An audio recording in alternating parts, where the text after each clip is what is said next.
Sayon gani din sayon. Pero sa praktikal na pag-apply ani isud kay ini mga igsoon.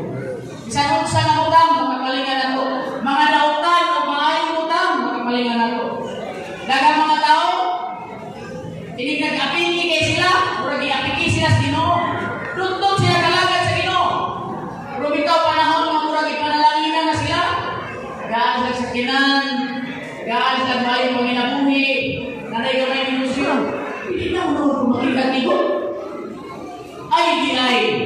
Kaya gipiyal sa Ginoo nila nga gamay kahamugaway. Nalingaman sila. Kaya nga naman kung kailakaw ni Church Music Brand, kung magkuha mo sa balay ng negosyo, kaginansya kagiruta. Pero mga igsoon, ang pingalan Diyos kayo ang atong pagka-Kristohanon. Kaya nga no,